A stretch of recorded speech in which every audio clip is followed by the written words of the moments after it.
Hey Sparkle Besties. So I got this cute, it is a cosmetic case or Hatbox. It's from 1978.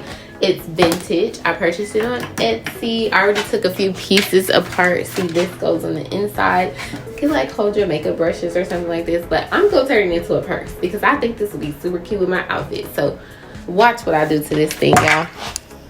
So I got this pink leather fabric and I'm gonna use this because I think that would be so cute. And I didn't want to do like a fuchsia pink because I already have like a lot of hot pink and fuchsias going on. So let's do this pink, and then I'm gonna do like a hot pink Barbie head. I think that would be cute.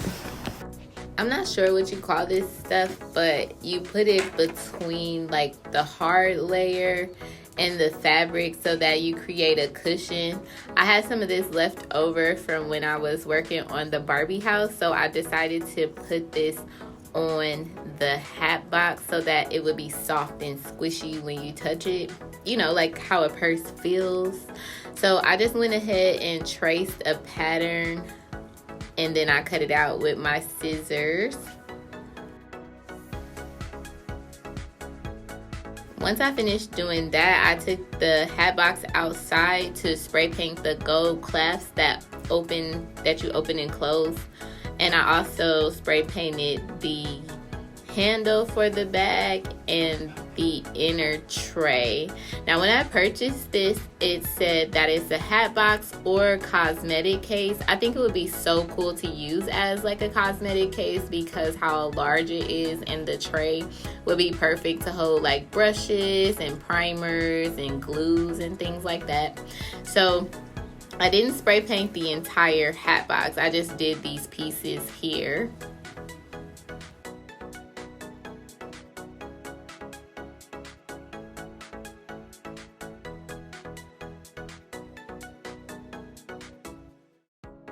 Whenever I'm spray painting, I like to use the handle because it gives you so much more control over the spray paint versus trying to press the trigger. I used to have a lot of issues with dripping in the past, but then I purchased the handle and I was like, oh, okay, well, this works so much better because like I said, when you're trying to press that button, it's like you can't evenly get it to spray, and I was always having issues with dripping. I do wish that I could have done a leather paint on the handle because later on I realized like the spray paint was coming off on my hand when I was carrying the bag. So in the future, I will probably use the handle, like anything I paint, I'll use a leather paint because I think that gives better adherence to the strap than the spray paint. Now the spray paint on the actual tray part is not a big deal, that's fine. So that's what I did there. Okay, so I don't know what I was thinking on this part, y'all, but I thought that I was gonna get like a seamless look. So what I ended up doing was like I kind of folded the edges in, and then I wanted to create an outline going around the bag, and it was cute, but when I got to the end of it, it didn't look so good. So I ended up taking it off after even doing all of this. But I wanted to show you guys, like, I want to show you my mistakes too, because I do make a lot of mistakes, but I just keep going. So I ended up taking that piece off, and I did use the hot glue because it was easy to peel off. So when I'm using, like doing this technique, I'll use a hot glue gun sometimes because I can rip it right back off. And what I ended up doing was I just decided to use some fur. FYI, I am allergic to this stuff, but I still be putting it in my projects anyway because I just can't help myself because I love the way it looks. But I love it, and I'm gonna tell y'all why I love it, because fur is forgiving, and if you are making something that you're not sewing, you can totally conceal mistakes by using the fur, and that's why I love it the most. So I did go ahead and make a bow with the leather fabric. I did this off camera. I told you guys my videos are not tutorials. They're more so just behind the scenes, kind of showing you how I work. I am a true ADHDer. I don't plan my projects. I literally just be like, oh, I'm gonna work on this today. And so look, I really like how the fur turned out. It looks so pretty, and this leather, y'all, it is so soft. Hey Sparkle Besties, I'm back. So I got fur all over the place. My eyes are itching and my nose is running, but it's for a good cause. She is So pretty, so pretty. And we're not even finished yet. But if I saw this in the store on the shelf just like this, honey, I would buy it. But oh, my bow fell off. It wasn't all the way glued on yet. I'm gonna fix it and I'm gonna be back. Now I'm gonna take this satin scarf that I found. I actually purchased this scarf, I want to say on Amazon, and I wanted to use it for the interior because I thought that would be so cute to have like a satiny inside to the box. So I'm just taking my hot glue gun, going around the inside, and I'm adding this into the box. And I really have no rhyme or reason, don't know what I'm doing. I just know what I want it to look like, and I'm just gonna go for it. So I just trim off the excess and, like I said, kind of like tuck it down in the fur. And I'm gonna show y'all before and after, because this is what this vintage Hatbox looked like before Shaquilla B, aka Miss Sparkle, got to it. And look at how it looks now. Do not play with her, do not play with her, do not play with her. Your girl got vision. Y'all, I love it.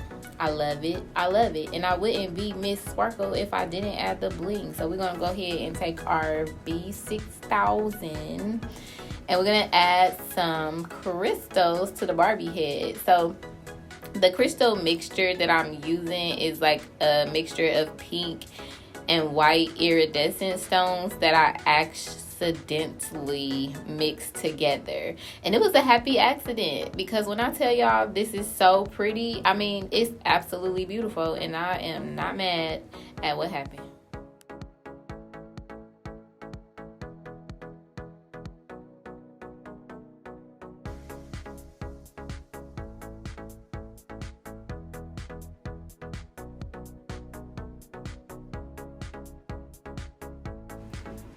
Y'all, I just love this crystal combination. I think this mixture is everything. And then in my Barbie era, it is so accurate for where I am right now. And I chose that groovy font because of the time that these hat boxes were so popular. I thought that that font would, it just really set it off, you know. So I love it. I really hope you guys love it too. I'm gonna give you guys a close-up on how I apply these rhinestones. I always have to let people know that this is very time consuming. Pay your bling artists and pay them and tip them and love them, because what we do is very time consuming and it really is a labor of love, y'all.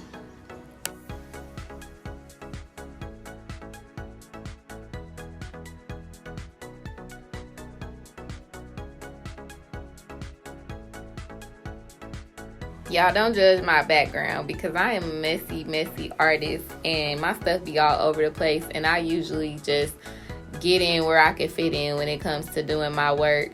And this project in particular, I think I just had to cover my table with a cloth because I really just be messy and my stuff be all over the place. But every time I get to create, it always comes out fantabulous.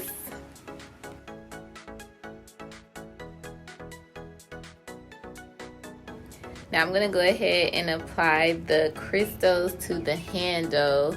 And I'm actually using larger stones for this part. I just love the way it looked. I filled it in with maybe a couple teeny tiny stones. And I did the outline with smaller crystals because I just thought that would be so pretty. But this is one of my favorite parts of the bag.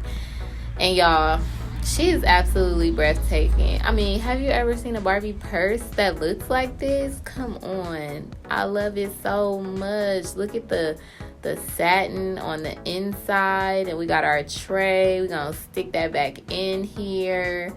And I even put some crystals on the clasp to give it that just extra pop. And voila. This is what we have. I feel like you guys need to see another before so y'all can see how far we've come. Look at where we started to where we ended up. Oh my goodness, I love it.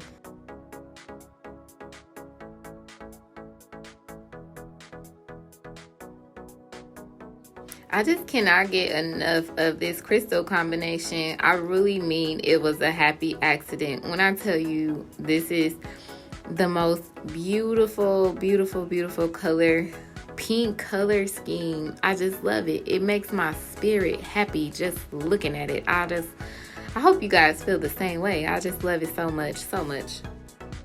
So let's get into the total time. It took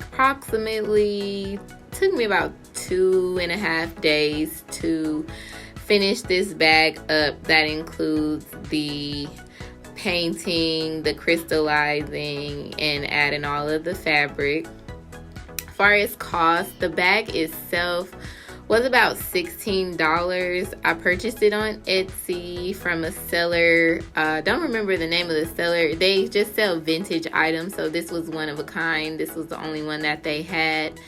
And, you know, everything was DIY. So I just think it really turned out amazing, and it was pretty cost efficient. I could have spent hundreds of dollars on a bag, but I decided to make one myself.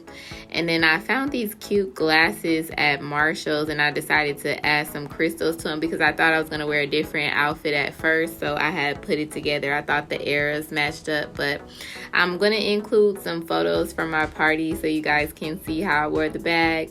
Make sure you guys like, comment, subscribe. Let me know how you feel about this video. I really enjoyed making it for you all, and I just really hope you love it. So stay tuned. I got more to come. Make sure you follow the Sparkle Company Chicago on all social platforms. I love you guys, and I hope you have a wonderful, wonderful, wonderful day. They show the world that it's time to fly, throw your hands up to the sky, yeah.